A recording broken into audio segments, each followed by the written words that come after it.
աշխատում եմ ես Հարակից գյուղում, այդպես իմ սիրած աշխատանքով եմ զբաղվում, համատեղում եմ գյուղատնտեսական աշխատանքները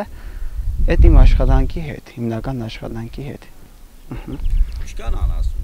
Այդքան էլ շատ չեմ պահում, քանի որ ֆիզիկապես այդքան չեմ հասցնում, բայց այնքան է, որ համ փոքր եկամուտ եմ ստանում, համ էլ իմ ընտանիքի կարիքները հոգում ենք էլի։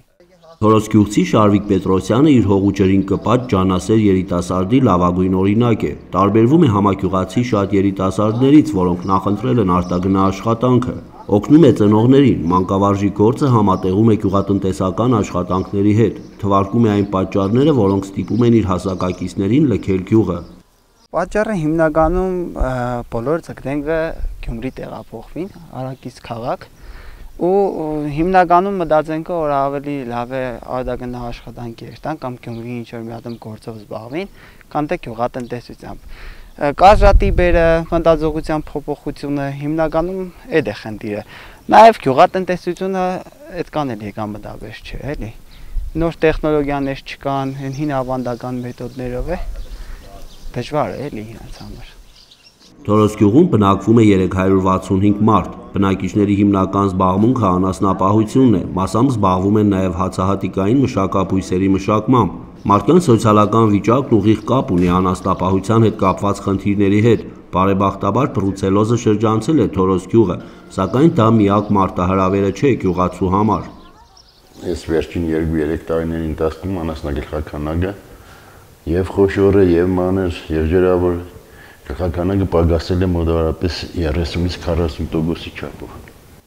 Պատճառը անեկամտաբերությունն է։ Տանջանքը շատ, եկամուտը քիչ։ 150 դրամի կես լիտր սովորական ջերմուկ չես կարող գնել։ Իսկ այդ 1 լիտր կաթի վրա դե աշխատանք կատարես, որ այդ 1 լիտր կաթը ստանաս։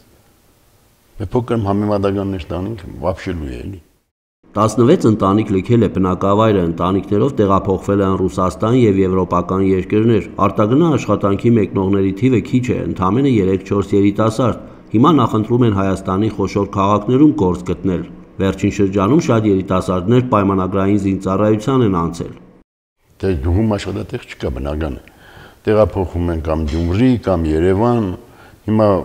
ունենք 15-ից 20 երիտասարդներ, որ դրսում են աշխատում, եւ Գյումրիում, եւ Երևանում, եւ շինարարության վրա, եւ նոր զորամաս է բացվել Գյումրիում, մտել են մարդիկ աշխատի։ Մարզկենտրոնին եւ գլխավոր ավտոմայրուղուն մոտ գտնվելու հանգամանքը որոշակիորեն մեղմում է թորոսկյուղցիների տեղաշարժի խնդիրը, խմելու ջուր ունեն Ղարախաչի սառնորակ աղբյուրներից, սակայն ներքին ցանցի ջրագծերը հնացած են, դրանք անցկացրել են խորհրդային շինարարները երկրաշարժից հետո։ 79-90 թվականներին է քաշվել, այս ներքին ցանցը։ Դե հիմի աջախադի է վտարները, ծրագրով նախատեսված է, որ այս երկաթի խողովակաշարը փոխարինենք էբոնիտը խողովակաշարով, բայց դե Եփտյանի չեմ կարող ասել, տեսնի ծրագրով անցել է։ Ռոռոգման ջրագիծունին քաշած դրական փոփոխությունները նկատելի են։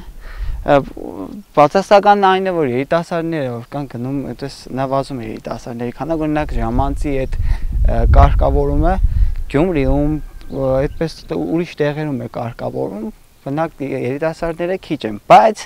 ընդհանուր առմամբ նոր ճանապարհ կառուցվեց, դա դրական է, ճիշտ է, կարելի է ասֆալտել, բայց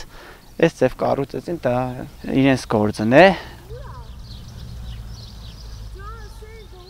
Այս տարի սուբվենցիոն ծրագրեր չկան, 2026 թվականին նախատեսված է լուծել լուսավորության եւ գազաֆիկացման հարցերը։ Ի տարբերություն հարևան Լեռնագյուղի, Թորոսկյուղում դեռ ծնունդներ լինում են, դեռ տասնյակ երեխաներ դպրոց են հաճախում, մեծամասնությունն էլ գյուղը լքելու ցանկություն չունի։ Մնում է իշխանությունների կողմից մի փոքրիկ հոգատություն գյուղացու եւ հարգանք նրա աշխատանքի նկատմամբ, այլ պահանջ այս մարդիկ չունեն։ Էդուարդ Մխիթարյան, Համբարձում Պապոյան, Regions TV, Շիրակի մարզ, Աշոց Քամայինք։